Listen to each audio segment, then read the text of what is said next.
I'm Alan Carr, the Los Alamos National Laboratory Senior Historian. Kai Bird, co-author of American Prometheus, the Pulitzer Prize winning biography of J. Robert Oppenheimer, visited the laboratory on June 19, 2023. I had the opportunity to sit down and discuss Oppenheimer's incredible life with Kai at the National Security Research Center, the laboratory's classified information repository. During our interview, Kai shared his fascinating perspective on the legacy of the laboratory's first director.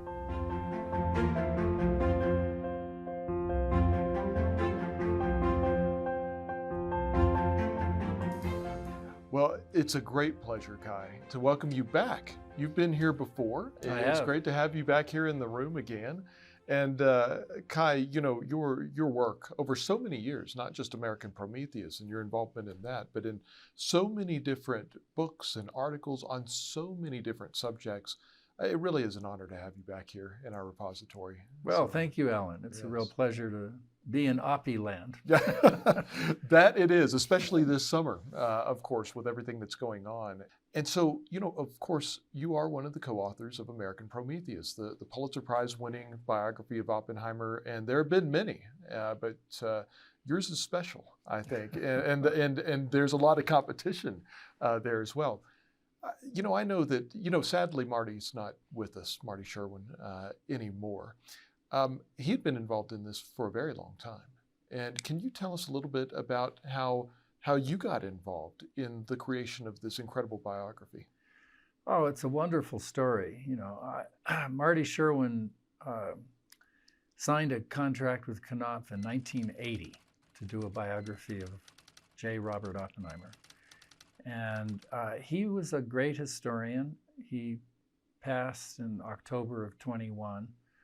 But he spent the years 1980 to 2000 researching this book. And he got what I call biographer's disease, which is common in biography projects. It's, you know, when you can't stop researching and you can't start writing, and you always know, you feel there's one more archive you need to visit, one more interview. You haven't quite captured this elusive personality.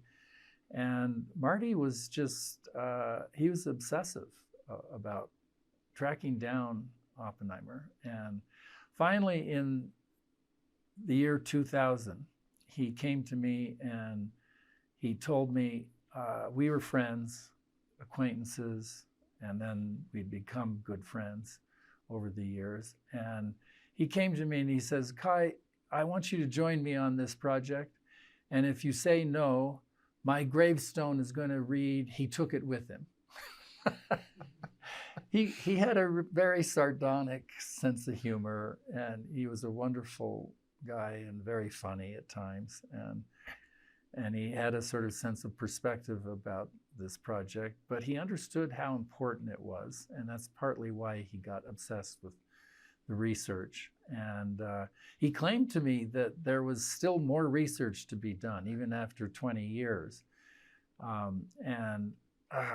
When I started to get into it, you know, he would call me up every few months and very excited and relate that he had found another box in the archive in his attic or in the closet of his house in Boston. And in fact, he had accumulated 50,000 pages of archival documents from Oppie's own personal papers, but all over the country and around the world. And there were very few research gaps. And you know, it's hard to do a collaboration on any subject, let alone a biography. But this turned into just a fabulous collaboration, friendship, and we both complemented each other. And he knew when he looked at a draft of chapter 10 that what was missing, because he was so deep, so familiar with all the research. And anyway, it was a wonderful project. Oh, and it's a wonderful book. I mean, it's very thorough. I mean, as a historian, to see such a thoroughly researched book that's so readable. And that's another thing, a lot of history that gets written is not necessarily that readable, and it really is just that blend of the researching, the writing. I've enjoyed that book. I know many members of our staff have as well, and I'm grateful for that book. Did you have any interest in Oppenheimer before Marty approached you with this? Yes, I had, before Marty came to me in 2000, I had written a biography of John McCloy and then a biography of McGeorge Bundy.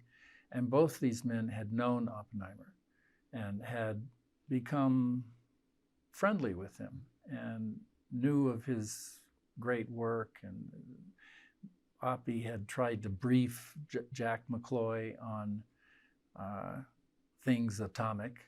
And so I had to write a little bit about Robert Oppenheimer in my biography of McCloy called The Chairman, and in the biography of McGeorge Bundy called The Color of Truth.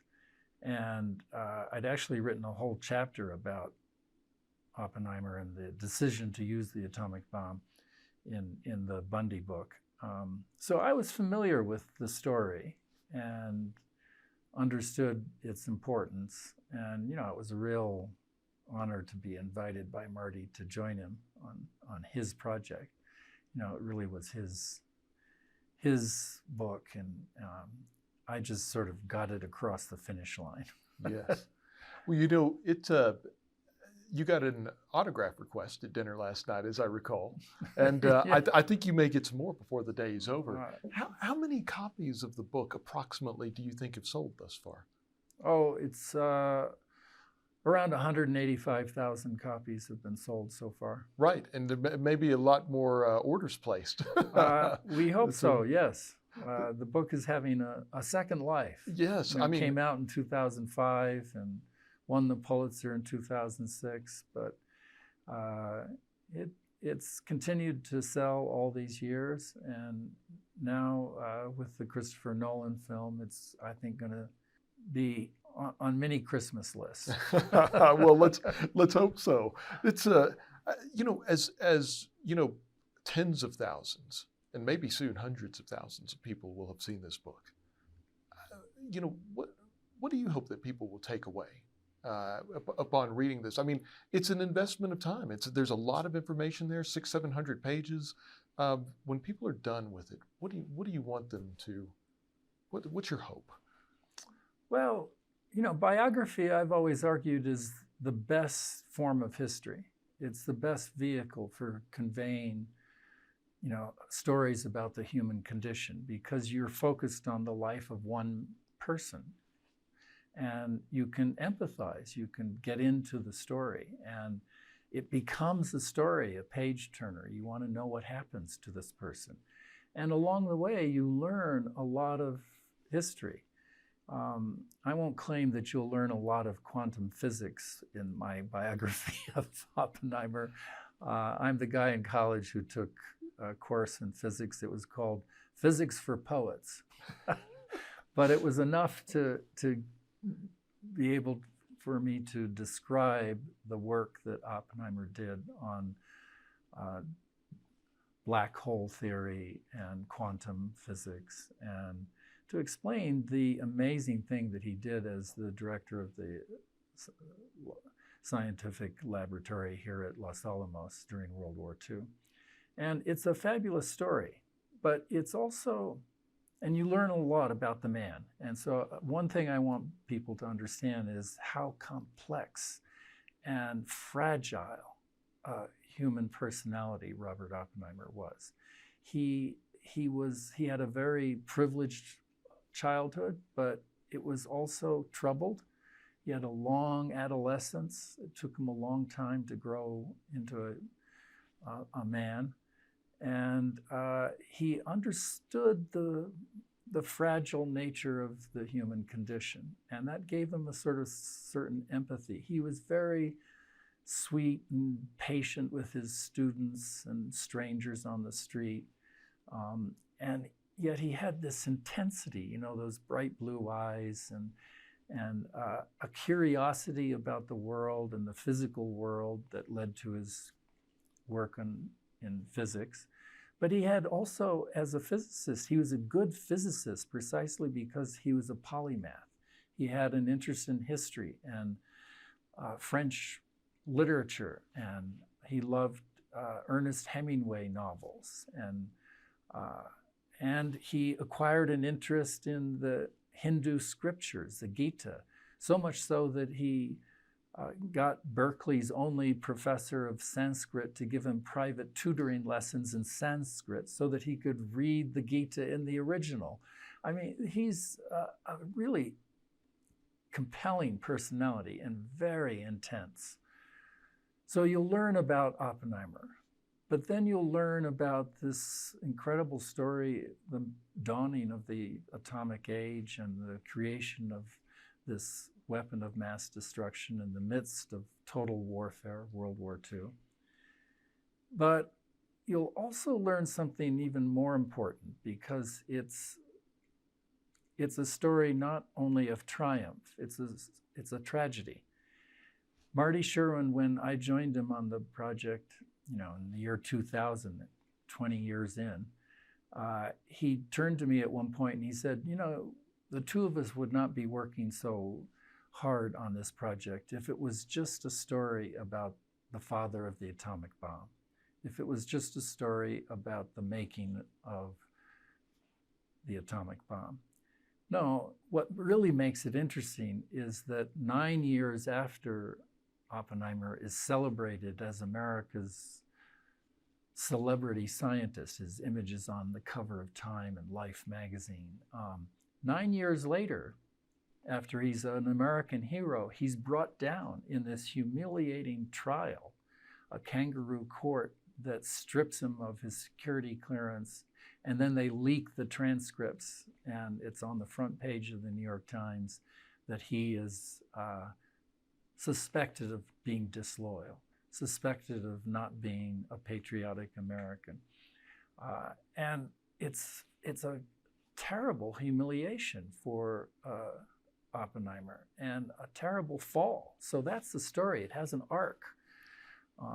And so Marty was right.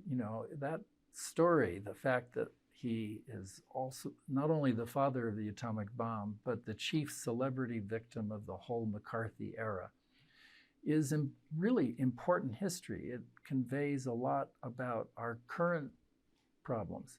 We're still dealing with atomic weapons. There's a war in Europe going on, and threats are being made of using tactical nuclear weapons. We're still living with the McCarthy era, and it explains to this day our politics.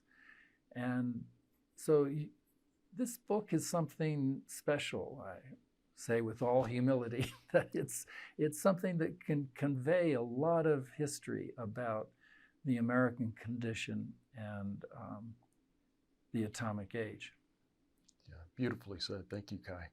It's I think here at Los Alamos, you mentioned, this is Oppenheimerville. Of course, it's the laboratory. His legacy looms large here. But I think one of the many valuable things about this biography is it's very personal. It reminds us that he's not just a statue. He was a person. He was not a perfect person like the rest of us. I'd like to talk a little bit about his life, and let's go back in time. You mentioned his childhood. He was privileged. He was very comfortable growing up.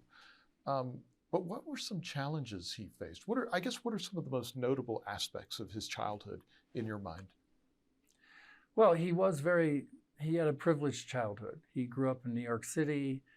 His father was a German immigrant, but a man who had made a small fortune in the clothing business, and particularly during World War I, selling army uniforms.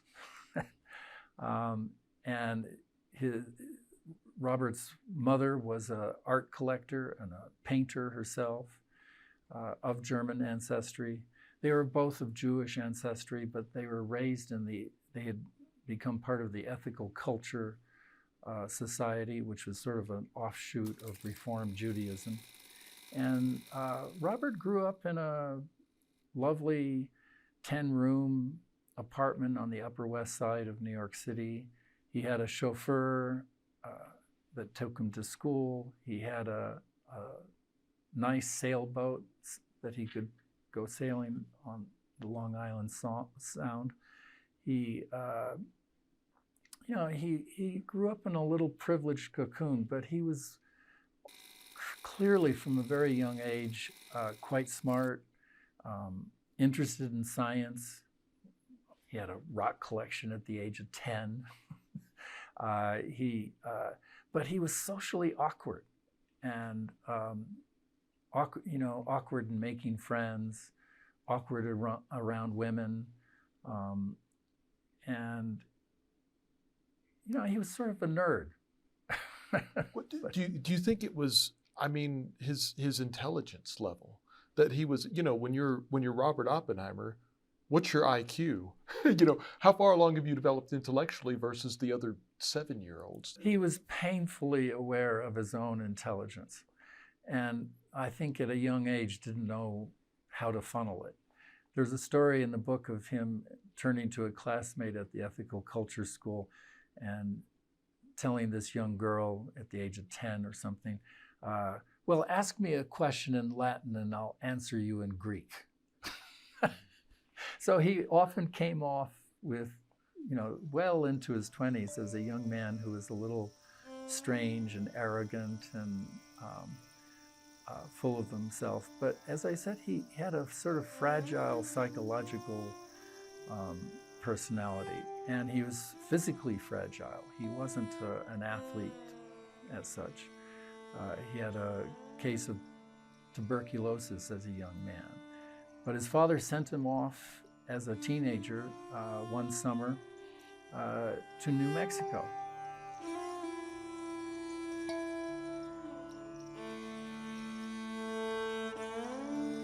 You look at the pictures of him as this privileged little boy in Central Park and Upper West Side of New York City with his chauffeur and his sailboat, and then he's obviously not an athlete, and yet he arrives in New Mexico and he just falls in love with the terrain and the mountains and the horseback riding, and as a young physicist in the 30s, he would come out to New Mexico and go for rides that would go for 2 or 3 days with just a bottle of scotch and a jar of peanut butter. And he introduced his younger brother Frank to this world, and they both fell in love with it. And it was a very Spartan, frugal, tough thing. He talked about going out on these long rides with thunderstorms and lightning strikes. Later in life, he told his younger brother Frank that his ambition in life was somehow to combine his love of physics with his love of New Mexico. Well, he did. He succeeded fantastically in doing this by suggesting to one General Leslie Groves in 1942 that he really ought to move all the scientific efforts to build the atomic bomb to the Los Alamos Boys School. What do you think Oppenheimer's biggest pre-war contributions were to science? Oh, I think he was a great teacher of theoretical physics, and if Niels Bohr was the father of the quantum, Oppenheimer was the prophet and the educator. And, he was a great teacher. He didn't start out that way. And this is part of Oppie's story. He was someone who's had the ability to transform himself, someone who could go through a psychological crisis, a near nervous breakdown as a graduate student, and overcome it. And someone who was socially awkward as a teenager, and yet could transform himself into a charming, charismatic person. He was a terrible teacher initially at Berkeley, and yet he learned how to lecture and learn how to inspire his students.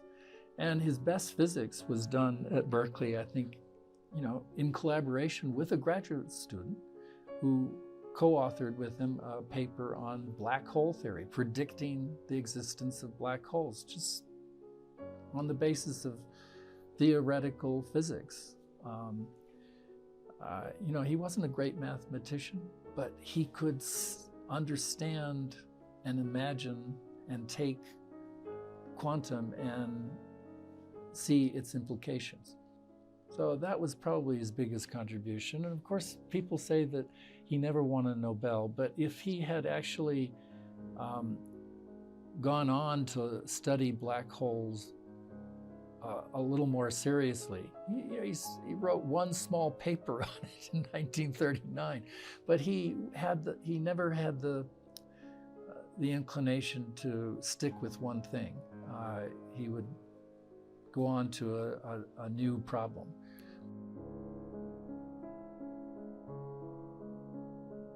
Let's talk about him being the director, though. Before, he was selected as the director of a laboratory that didn't exist and didn't have a location.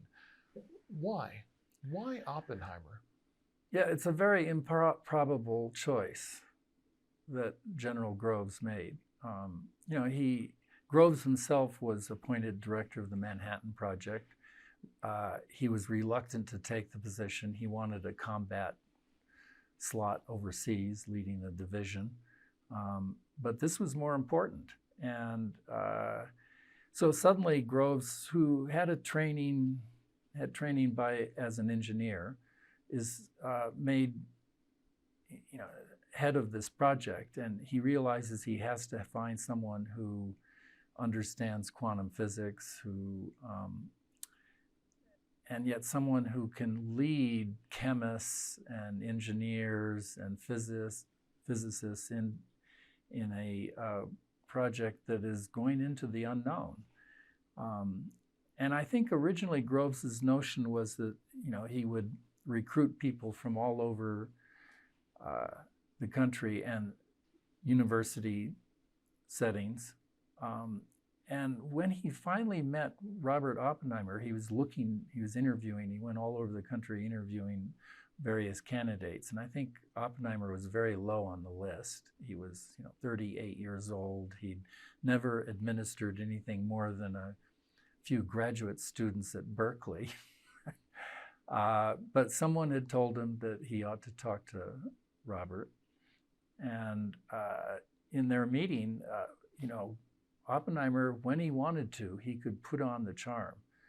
And he charmed Groves. And he suggested that instead of having the project all over the country, that what you should do is bring all these scientists together in one place and put barbed wire around them, create a secret city, and he suggested the Los Alamos. And this way you would have your security, but you would allow all these scientists inside the wire to freely exchange ideas. And Oppenheimer made it clear to Groves that this is what was needed. You needed collaboration. And I think Groves it was very improbable, but Groves saw in Oppie something that he hadn't seen in any of the other candidates. And Oppie was someone who was really ambitious, but he was also a physicist, a quantum physicist who could talk in plain English, because of his love of literature, of poetry. He could explain things in plain English, and Groves thought this was an asset. And he also, I think, saw that there was a spark of charisma, that Oppie could transform himself into a leader. I don't recall anyone, and Oppenheimer did make some enemies along the way, and we'll get to that a little bit later. But I don't recall even those enemies, those detractors, being able to criticize his wartime leadership at the laboratory as the director. What made him such a great leader and manager? As you said, this was really kind of an improbable choice. General Groves detected something there, but But what were those elements? Oppenheimer would walk into a meeting, and he would stand at the back of the room, not at the front, and he would just listen, smoking his pipe or taking a drag on a cigarette. And he would let all the scientists argue about the way forward. And, these are men with large egos. They were all quite bright, of course. But Oppenheimer had the ability to let them argue, and then he would intervene at exactly the right moment and summarize what everyone was saying and sort of point the way forward, the next step, to explore experimentally what should be done. And everyone would nod their head and say, okay, that's it. And he also managed to convey, I think, his sense of excitement about what was being done here, the importance. And he urged people to work hard, but also to play hard. So he would, on weekends, entertain some of the scientists and serve them a very stiff martini. And he encouraged, during the winter, people to go out and try the ski slope, or during the summers to go hiking in the mesas here. And, work hard, but play hard. And he inspired people. He was extremely charismatic. And, he dealt with people like Edward Teller, who was rather difficult and at one point almost quit the project. But Oppie found a way for Teller to do the work that he wanted and still contribute something to the project at hand. And so again, he had an enormous sort of patience and understanding about human psychology that I think made him a good leader. He had to make some difficult decisions along the way, but I think that those difficult decisions helped produce a product that the government was looking for, so, a weapon that was reliable, something that could go into combat pretty quickly. As that first test device came together, what do you think it was like to be Oppenheimer leading up to Trinity? What was it like during the Trinity test? What was his reaction? He was working really hard. He was working himself to the bone. He was 6'2" and weighed only 135 pounds in the summer of 1945. He was smoking all the time, and he was certain that the Trinity test was going to work. But there's always it's an experiment. And he wasn't an experimental physicist. He was a theoretical physicist. So he knew theoretically it could work. But there are always things that can go wrong. So when the test actually happened, he turned to Frank. I believe this account. There are other stories, but I think he turned to Frank and he simply said, "It worked." Now, a day later or so, he gave an interview to the appointed New York Times reporter who was going to chronicle everything.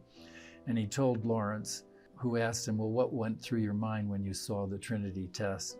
And Oppenheimer had a very dramatic sense. He could be an actor. And so he came up with this quote from the Hindu scripture, the Gita. Well, the thought occurred to me, the line from the Gita, I am death, destroyer of worlds. Of course, that's what people remember to this day. If they remember one line from Robert Oppenheimer, it's, I am death, destroyer of worlds. So he had a very dramatic sense, theatrical sense of being on the stage. But I want to emphasize too that, while he was working hard to produce the gadget, even as in the spring of 1945, as the war in Europe was clearly over, and his motivation, of course, had always been to win the race against the German physicists that he knew were perfectly capable of doing this as he was. And he feared that they were going to give this weapon of mass destruction to Hitler, and that Hitler would win the world and win the war, and fascism would triumph. That was his motivation, to prevent fascism from triumphing. And here in the spring of 45, he's confronted suddenly with a revolt, a potential revolt from the scientists. A petition is beginning to circulate, and a leaflet goes up, well, let's discuss the fate of the gadget. And again, Oppenheimer comes to the meeting, stands at the back of the room, listens to everyone argue about why are we working so hard to produce the gadget if the war against Germany is over. And then he steps in and he says exactly the right thing. He says, well, I want to remind you what Niels Bohr said when he arrived here on the last day of 1943. He asked me, Robert, is it big enough? Is it big enough to end all war? And then Oppenheimer explains, we need to demonstrate this weapon in this war under our terms, because otherwise the next war is going to be fought by both adversaries, all the adversaries in the war being nuclear armed, and it'll be Armageddon. That was a powerful argument, and no one quit at that point. They all went on to work hard to produce the Trinity test. And yet, after the Trinity test, I'll tell you this story that shows you his humanity.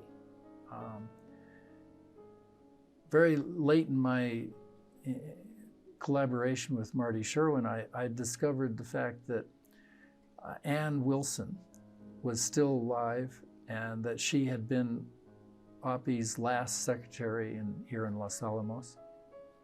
And she was living in Georgetown, just a couple of miles away from my house.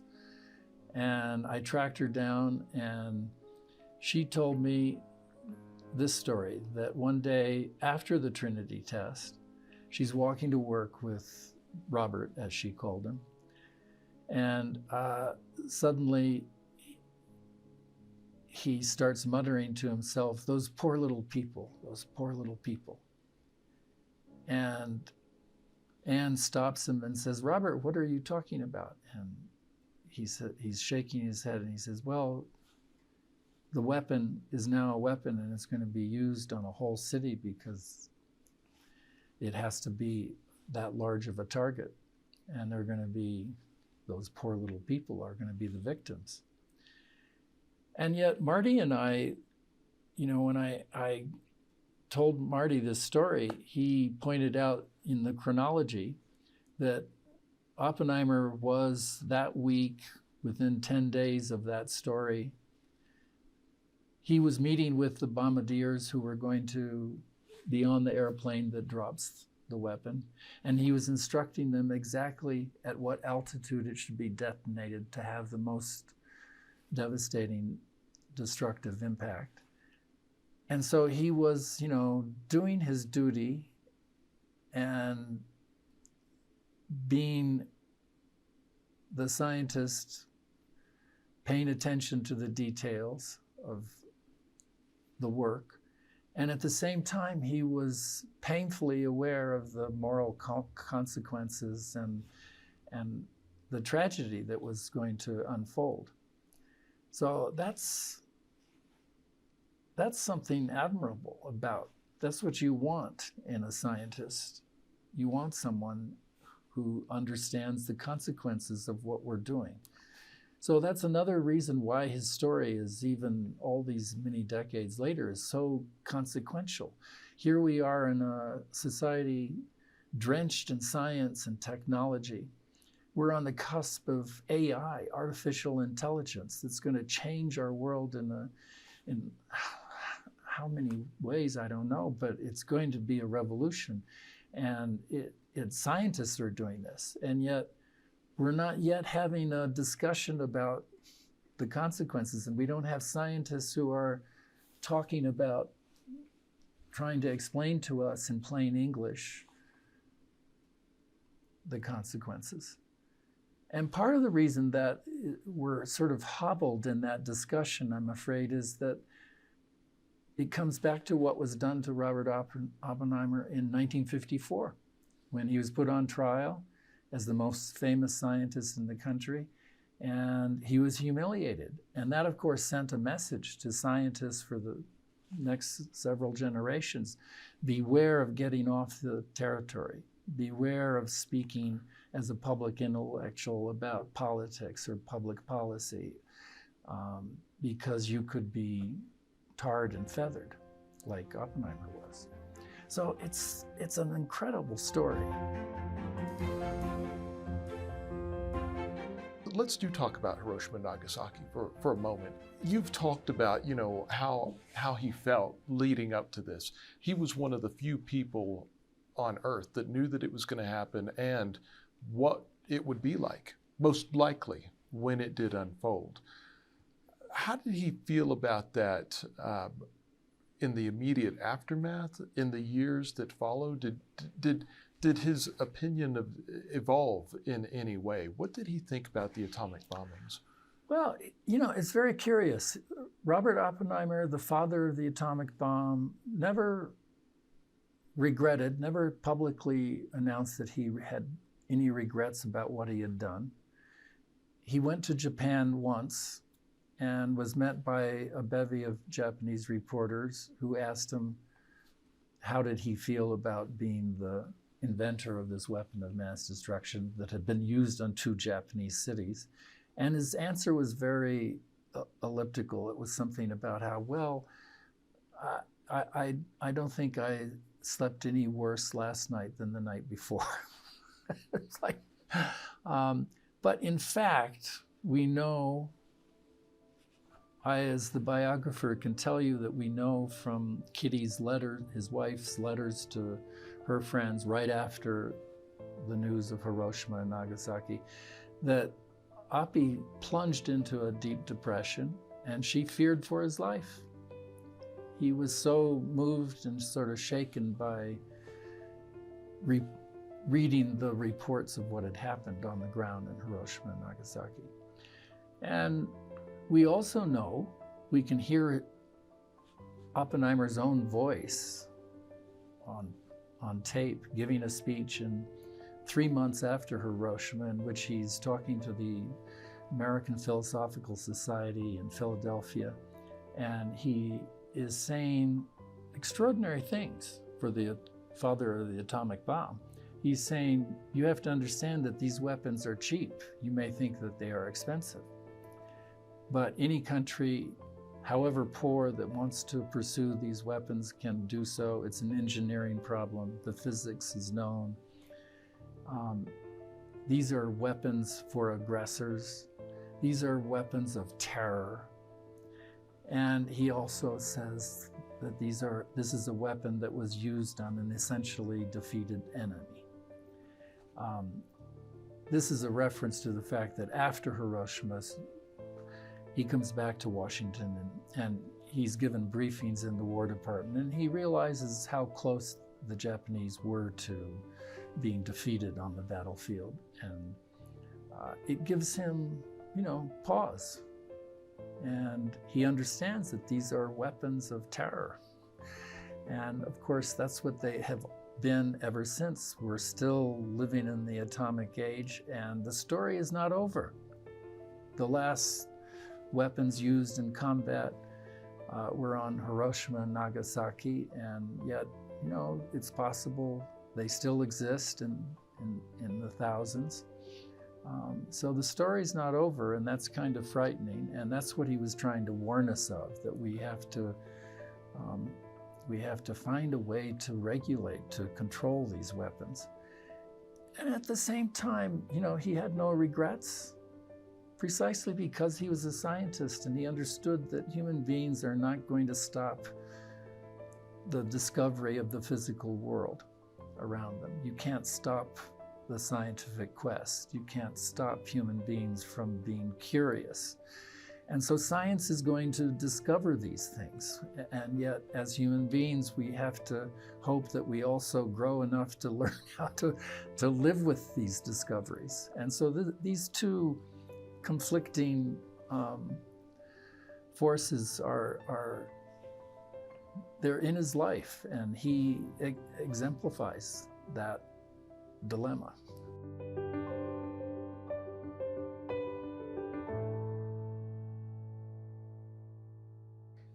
So the war's over, and Oppenheimer is the most famous scientist in the world, probably, at that point. He leaves the laboratory pretty quickly as the director and goes off and does some other things. Now, I'm curious, because of I guess kind of the sad crescendo here is the clearance hearing in 1954. What happened during the next decade that led up to that? How could Oppenheimer go from, as I believe you mentioned earlier, the cover of magazines, international renown? He's an American hero. Right. What happened? Well, he was recruited to become director of the Institute for Advanced Study in Princeton. And he's recruited by one Louis Strauss, who's the chairman of the board of trustees at the Institute. And he and Strauss are opposites. And even though Strauss recruits Oppenheimer, and he's very delighted to be able to bring this eminent scientist to Princeton, and Robert is delighted to be recruited. It's a great job, and he gets to be Einstein's boss, right? And Einstein and Oppenheimer become friends. They were friends before, but they actually disagreed about quantum physics a little bit, and Oppenheimer sort of thought Einstein was a little passé in his physics, but they respected each other. They were friends. So it was an opportunity that Oppenheimer jumped at. He no longer wanted to work in a weapons lab. He wanted to get back to physics. And the Institute was perfect for him because he was a polymath who was interested in history and poetry and Sanskrit. And the Institute was founded in the early 30s as a place to bring brilliant minds to just think, not to teach. They had no teaching responsibilities. And it was heavily geared towards the sciences. But Oppenheimer, when he took the job in 1947, began to turn it into a more multidisciplinary kind of institution. And he recruited people like George Kennan, a diplomat and historian. And he was there for the next 20 years. But he and Strauss, the man who had recruited him, were like oil and water. Strauss was rather insecure about his own science, his own scientific credentials, and yet he pretended that he understood quantum physics, for instance. Oppenheimer realized he didn't. And Oppie had a sort of strange tendency. As I said, he could be very patient and sweet with his students or with strangers in the street. And yet he had a tendency when confronted with men in authority or positions of power, he could be rude and insulting and disparaging of them. And he began treating Strauss in this way, being dismissive of him. And he, in a Senate hearing, famously in 1948, he humiliated Strauss publicly. Well, this came back to haunt him. Strauss couldn't understand also why Oppie, who was of Jewish ancestry, didn't take his Jewishness more seriously. Strauss was of Jewish ancestry, but was practicing. He went to a conservative temple, and he couldn't understand why Oppie didn't wasn't an observant Jew. That was another sort of bone of contention. But finally, Strauss understood that Oppie was a critic of building more weapons, of the U.S. defense establishment relying on weapons of mass destruction. Oppenheimer began going public with his criticism of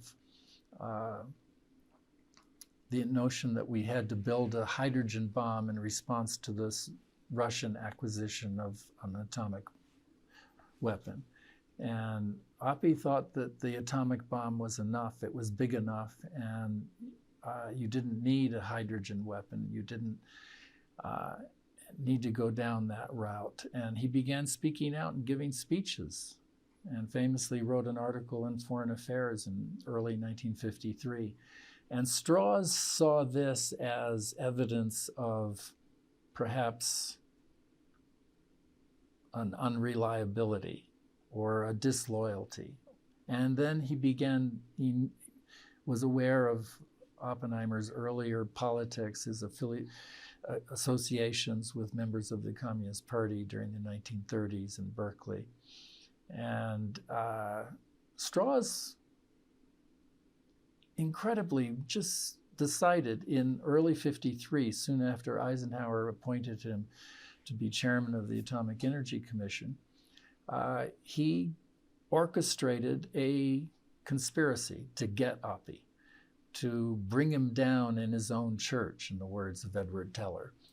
And he orchestrated the writing of a memo of indictment, gathering together from the FBI files that had grown at this point to be around 8,000 pages of wiretaps and surveillance and rumor, and going back to 1940. And he gathered together this indictment, handed it to Oppie, and gave him the choice of either giving up his security clearance or going through a security hearing. And Oppie decided he was going to do the hearing. He couldn't walk away. And Strauss picked the three-member panel. He orchestrated the whole thing. He appointed the prosecutor as such, Robert Robb, and orchestrated a kangaroo court that was just, there was no way that they were going to come out with any other decision than to deem Oppenheimer to be disloyal. Why didn't he just walk away? I mean, he had a good job. Yeah. I mean, it's my understanding he wasn't offering a lot of advice to the government at that point in time. Why not just make it easy on himself? Yeah, well, that's a good question. And just before the hearing took place, Oppenheimer went in, wandered down the hall in the Institute, and went to see his friend Albert Einstein. And he told Einstein that, he was going to be gone for a number of weeks, and explained why, that he was going through this security hearing, and his loyalty was being questioned. And Einstein turned to him and said, well, Robert, you're Mr. Atomic. Why don't you just walk away? You don't need them. If they don't need you, walk away. And Robert said, no, you don't understand, Albert. I need to use my influence. I need to use my status to try to explain to the people in Washington what they need to do to control these nuclear weapons. And I need to be involved. And I can't do that without a security clearance. I can't brief the president or the Secretary of Defense without being part of this Washington establishment. And there was something about Robert, this is a weakness of his. He was, I think, psychologically enthralled with the idea of being part of the game, of being part of the establishment. He enjoyed it. And so, he rejected Einstein's advice and walked out. And as he was walking out, Einstein turned to his secretary and said, there goes a nar, in Yiddish, a fool. Now, he was saying this gently, sweetly, but he was right. Einstein was right. At this moment in time, Robert Oppenheimer should have walked away. But he was politically naive. He had no idea what he was walking into. And the fact that it was all rigged and orchestrated and that he had no chance of defending himself. Regarding the hearing itself, there's, the transcript's been available for a long time. Most of it has been since day one, just about that thick with font, 0.5 font in there. Right. There's a lot there. It went on for a long time. Are there any notable moments that come to mind, and not just from Oppenheimer's testimony, but from others as well? What do you think are the key points in that ordeal? What comes to mind is Kitty's performance, Kitty Oppenheimer, who, was a rather mercurial personality, very bright, vivacious, a woman who could stand her own with Oppenheimer in drinking martinis, and was a scientist in her own right, studied biology. Oddly enough, during the trial, it was a trial, although it was technically a security hearing. During the trial, Oppenheimer was oddly incapable of defending himself. He didn't argue back. He didn't, when asked just grossly unfair lines of questioning. And yet Kitty was put on the witness stand and had an incredible performance in which she just humiliated Roger Robb, the prosecutor, making fun of his questions, and she defended her husband better than he could defend himself. The trial is an amazing, all trials have drama and the potential for theatrics, but this was high drama. It was, Edward Teller coming to testify against Oppenheimer, his one-time colleague. It was Isidore Rabi coming and defending Oppie, and questioning, why do you, what more do you want from Robert Oppenheimer, who gave you the atomic bomb in 2.5 years? What do you want, mermaids? And then there was General Groves, who was forced to testify reluctantly. And it was an amazing turning point. It's a trial like nothing we've ever seen. And as you point out, the whole transcript, largely, most of the transcript was published within months of this kangaroo court, and the whole country could read sort of personal details of Oppie's life, his relationship with his first fiancée, Jean Tatlock, his, quote, communist associations. And so it's an amazing sort of turning point and window into American history. He didn't get his clearance back. Why?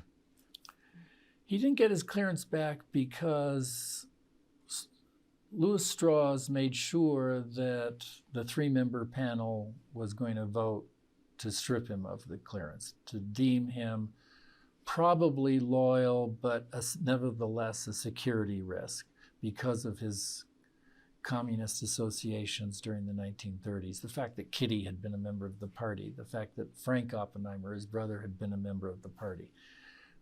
But the key moment was the so-called Chevalier incident, where Chevalier was one of Robert's closest friends at Berkeley, a French literature professor, and a member of the party, who came to Oppie in 1943, just before he moved to Los Alamos, and Hakan Chevalier, claimed that he had heard from a friend who had contacts with the Soviet consulate that the Americans weren't sharing what they knew about new developments in science with their Russian allies, and his friend could do this, could be the conduit.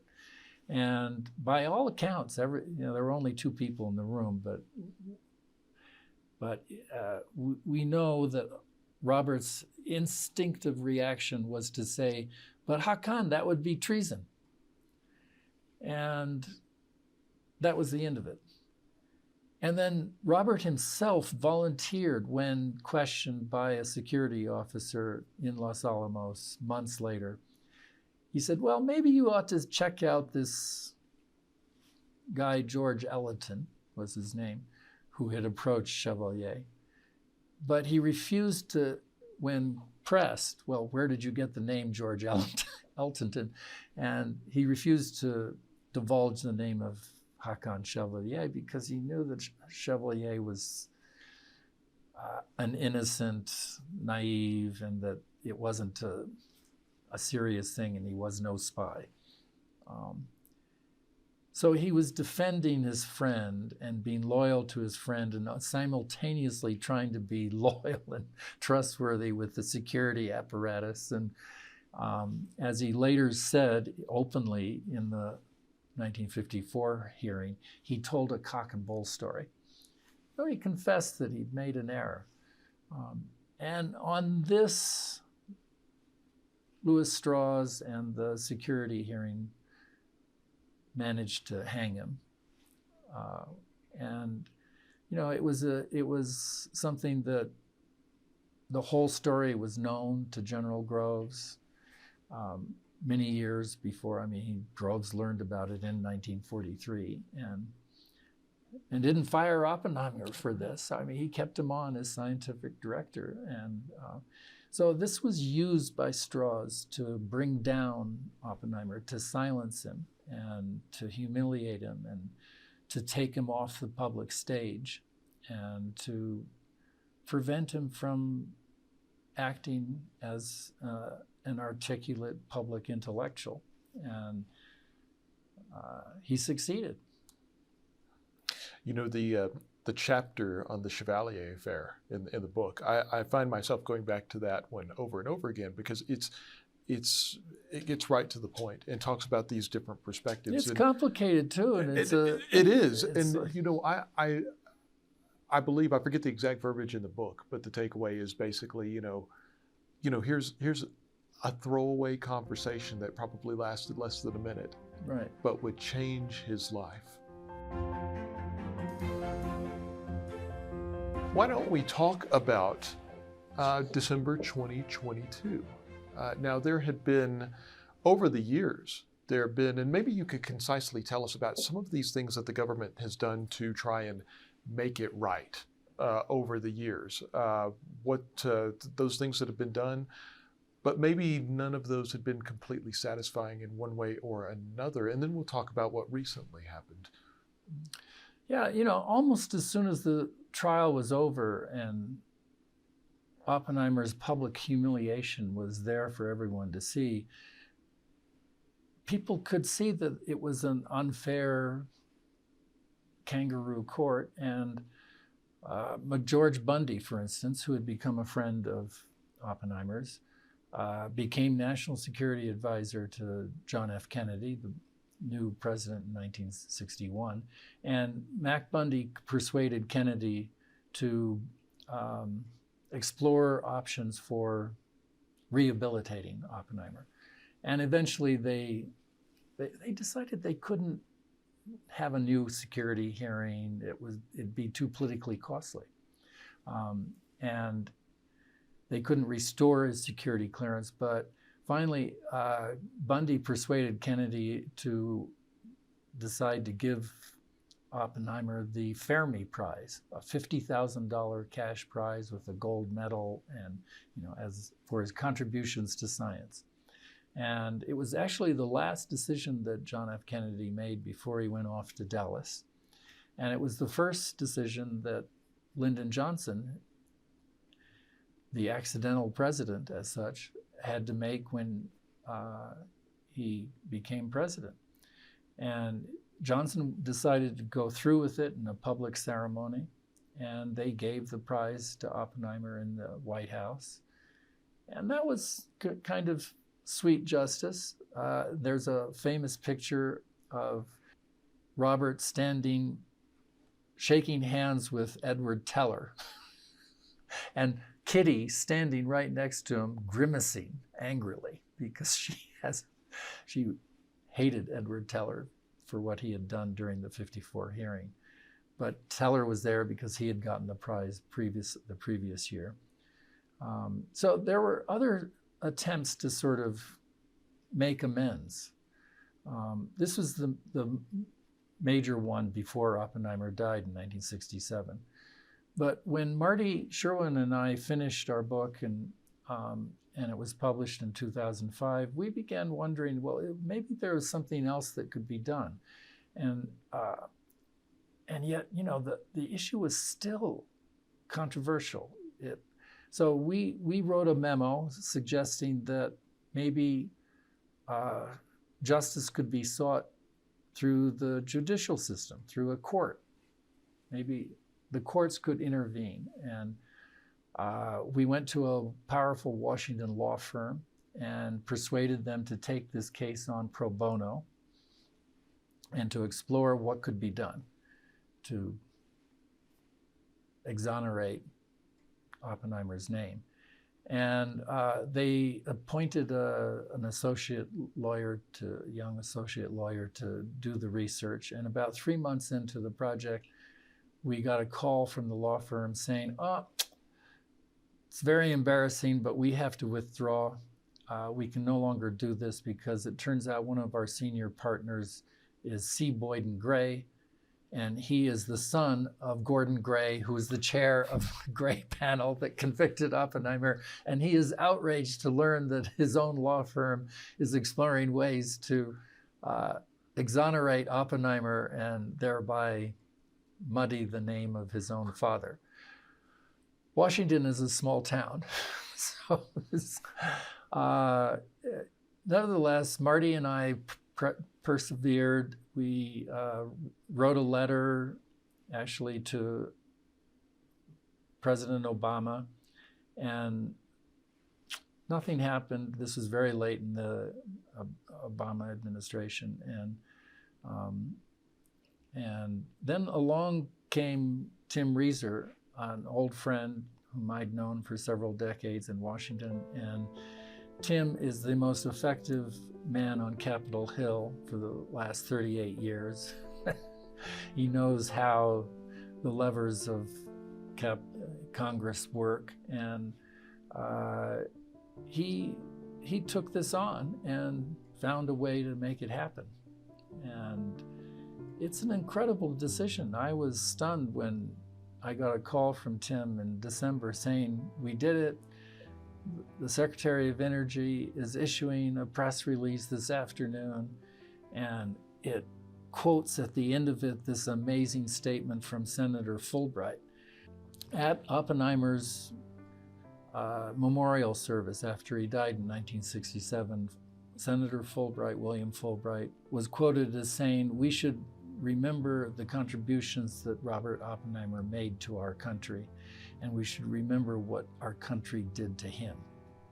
And this summarizes the whole case and why the Department of Energy was on really solid ground in nullifying the 1954 decision and sending a message to scientists all over the country, but to scientists here at the lab that this is America, and we're a country that engages in transparency and free speech, and we want to hear a diverse view of opinions, and we won't punish people for saying unpopular things, and we follow procedures that are fair and transparent.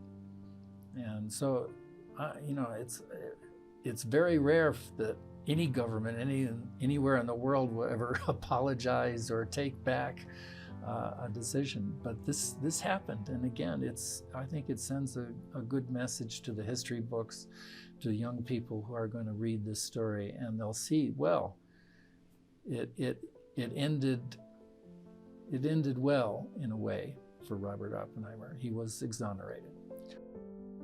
On her visit to Los Alamos, DOE Secretary Jennifer Granholm spoke about the importance of vacating the Oppenheimer hearings. The due process component of this hearing was such a railroad, and it was clearly a decision that was made by Strauss to find the outcome they wanted, as opposed to having it be the truth. And I think it was super important for our DOE community, for our lab community, but for, to the extent that others followed this, for scientists around the country to say, to know that truth prevails and that we want scientists to openly question and to openly speak up, and that we have their back. You never met Oppenheimer, obviously, but you've spent years of your life getting to know him, in a sense, right? Yes. Working on this book. I was surprised to hear that back in December. This was a big deal. This was something that, as someone who had seen these efforts in the past, and could see the energy, the enthusiasm, those roots, of course, stretch back here to Los Alamos, to the Oppenheimer Memorial Committee. I know that it was very personal to a lot of people here in town.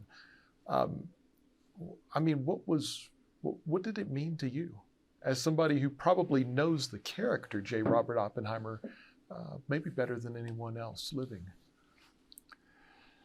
Well, it brought things full circle, and it was the moment in December 2022 when that story came out in the New York Times announcing that the 54 verdict had been nullified. That's a learning moment for everyone, for all citizens in this country, that to revisit that history. And I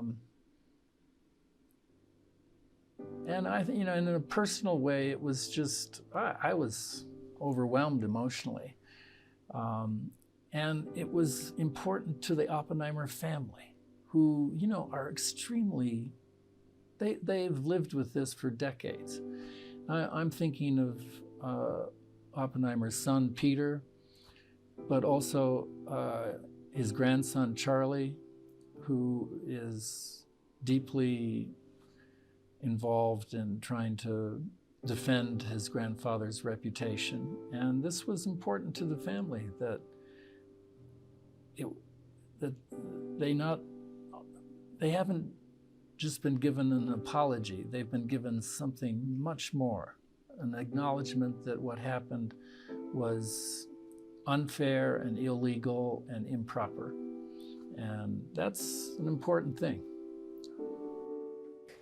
It's nice to have a gesture like that, and it was something the family didn't advocate for as much as scientists did. In my whole life, when I met scientists, they said, we think this is really important for the scientific community, and I think that that's potentially a direct outcome of not telling scientists that your opinion doesn't matter, that your advice isn't important. And this could be a period that is going into the next stage of respect for big science and the legacy that my grandfather had. So it's painful to go through those things in the family. Robert Oppenheimer didn't complain. Really, he didn't complain about anything, and it wasn't something that we did in the family saying we demand an apology. But being given one to forgive is divine, so it's unambiguously accepted and thanked. Is there anything else that comes to mind when you contemplate Oppenheimer's legacy? He's just one of the most intelligent men of the 20th century. And when I say intelligent, I mean in a very human sense, not that he was just a quantum physicist, but that he was a gentle human being who was a philosopher. And that's a rare thing and a fascinating thing. You know, how do you hold those two strands of human thought in one head? And Oppenheimer was that. He was constantly curious about the physical world, and yet constantly thinking about the consequences of science, and he was a gentle soul, and that's quite interesting. Did Oppenheimer change the world? Oh, absolutely.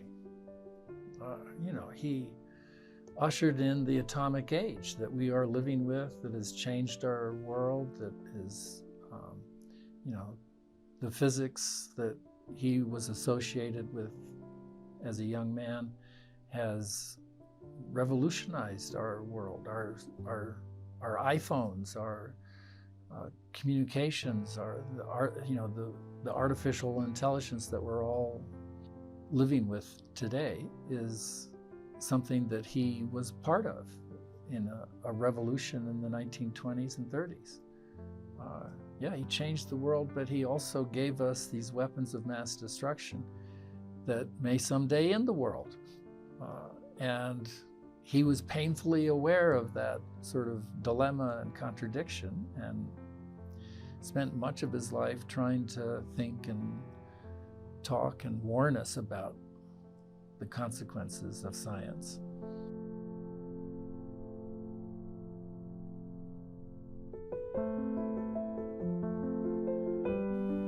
On behalf of Los Alamos National Laboratory, I'd like to thank Kai Bird for joining me at the National Security Research Center. Thank you for your interest in the history of our institution. I'm Alan Carr, and I look forward to bringing you more stories from our past in the future.